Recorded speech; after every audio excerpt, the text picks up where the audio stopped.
As we all well know, Washington, D.C. is a mess and has been for many years. However, contrary to popular belief, the root of our nation's troubles do not originate in our nation's capital or any other house of government. They lie in our own houses, and more specifically, in our own minds and hearts. While our political system is presently polluted in many ways, such issues are not the roots of our greatest troubles. They are the branches and the leaves thereof. In the words of Thoreau, quote, "There are 1,000 hacking at the branches of evil to one who is hacking at the root." Freedom Focus was founded, and the self-action leadership theory and model were expressly established to address the roots of evil, not the leaves and branches. Our biggest problems do not originate with our elected officials. They begin with the voters who elect them and those who fail to show up to the polls in the first place. I'm sorry to say so, but sadly it's true. The root of the problem lies with me and with you. The opening lines of the Constitution do not read, "I, the President." They read, "We, the people." And if we, the people, are ever to form the more perfect union envisioned by our founders, it is time to stop pointing fingers at everyone and everything except where the essence of the blame most often lies, within ourselves. If we want different leaders, we must make our voice heard at the ballot box, but it goes much, much deeper than that. You see, the brilliance of our American political system is that the people themselves are allowed to choose their leaders. And what kind of leaders do we, the people, speaking collectively and not individually, ultimately elect? The answer is those who most clearly mirror ourselves and our own belief systems, ideologies, and moral compasses. In other words, we really elect ourselves to public office.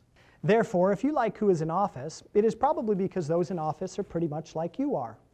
And if you don't like those who are in office, the most productive possible response is not to complain about it on the couch or around the water cooler or go whine about it on social media, but to go to the mirror and take a closer look at who you really are and what you are personally willing to do about it.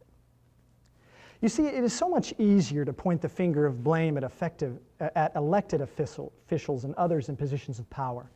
And make no mistake, the power they wield is formidable. And those in power often make decisions rooted in arrogance, ignorance, and selfish partisanship. Nevertheless, until we stop blaming others and start changing the only thing we are capable of changing in the entire world, namely our own thoughts, speech, and actions and attitudes, we will never make the kind of progress of which we are capable. And as the years go by, we will find ourselves in even greater danger than we presently face.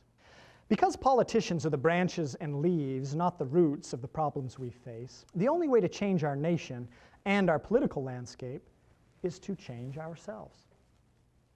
Changing oneself does not begin in a beneficial business venture, a charitable undertaking, or a political election. It begins inside your own mind, heart, and spirit. It begins with an education in truth and reality, and an evaluation of your own motives through the honest consultation of conscience.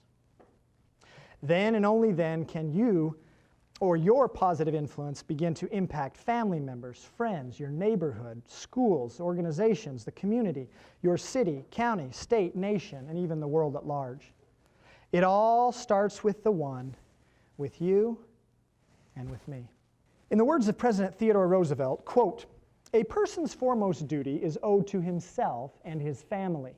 It is only after this has been done that he can help the general well-being. He must pull his own weight first, and only after this can his surplus strength be of use to the general public. The quality of the individual citizen is therefore supreme. Character must show itself in a person's performance, both of the duty he owes himself and of the duty he owes the state." Close quote. Self-action leadership is laser-focused on empowering individuals to fulfill the duty they owe to themselves first, and then to their families, neighborhoods, schools, places of work, communities, cities, counties, states, nation, and yes, even the world, and quite specifically in that order. A woman or man whose own life and home are not in order has no business telling organizations, much less nations and states, how they ought to be conducting theirs.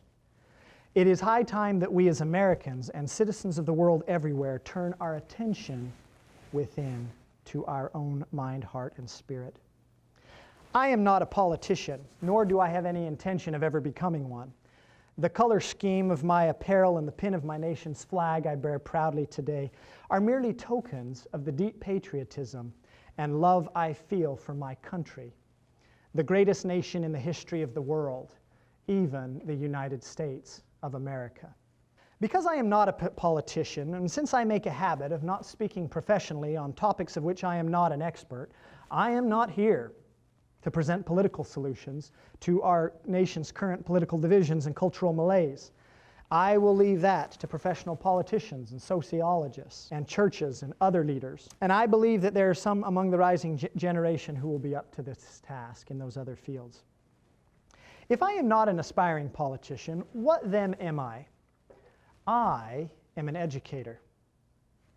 I am also a philosopher, a poet, an amateur historian, a husband, a father, and a self-action leader. It is therefore into the microphone of education, philosophy, poetry, history, family, and self-action leadership that I speak today.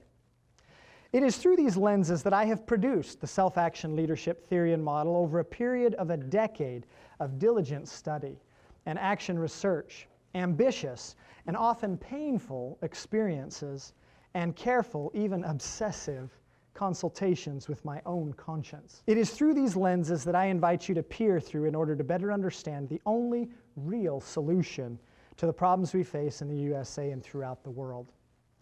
The message I share today is a message of real hope and authentic change, not a pseudo-change that originates in Washington or London or Brussels or Baghdad. Real change never begins in cities or organizations.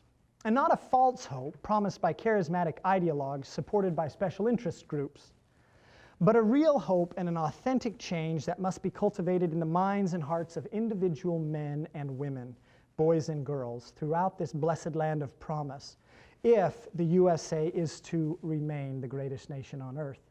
The deepest problems we face today originated in homes, classrooms, and individual minds long before they began polluting organizations, houses of government, and the culture at large. Ironically, these problems were exacerbated not long after the United States led the world in the most climactic triumph over tyranny and evil the planet had ever seen, namely, the Allied victory over the Axis powers of fascist Germany and Italy and Imperial Japan in World War II. As the old adage says, nothing fails like success. These decades following World War II were eventually given a name: postmodernism. This cultural phenomenon was not all bad, especially in regards to its achievements in urban planning and architecture, which can be admired the world over. More importantly, the era of postmodernism was marked by periods of unprecedented technological advancements and much needed social changes, especially with regard to civil rights and social rights. Nevertheless, the deep and indelible mark it left on the philosophical and cultural pulse of our nation and world has been, in a word, disastrous. Postmodern philosophy originates in the literature of the scholarly intelligentsia. Its doctrine essentially posits that there is no absolute truth and that all so-called truth is, on one level or another, merely a construct of language and therefore relative to its constructor. Ironically, postmodern philosophy has flourished best in the very institutions that were traditionally dedicated to truth's acquisition and identification, colleges and universities. Thus it is that we see the Latin inscription Veritas hypocritically emblazoned on the collegiate crests of prestigious campuses throughout the nation and world. The philosophy of postmodernism is understandably popular with many. After all, it is much more convenient to construct one's own truth and conscience than it is to humbly acknowledge and then dutifully attend to the edicts of an actual truth and conscience that exists outside of the whims or wishes of the natural man. It is certainly more comfortable in the moment to claim that anything goes, or if it feels right, do it, than it is to say, I have a social and existential responsibility to do what is right, not only for my own sake, but for the sake of all those who may be impacted by my speech and actions.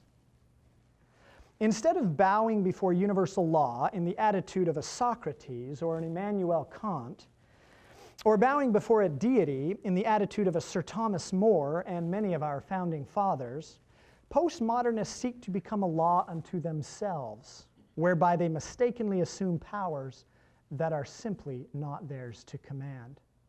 A public address of this nature is no place to academically flesh out the convoluted nuances of postmodernism.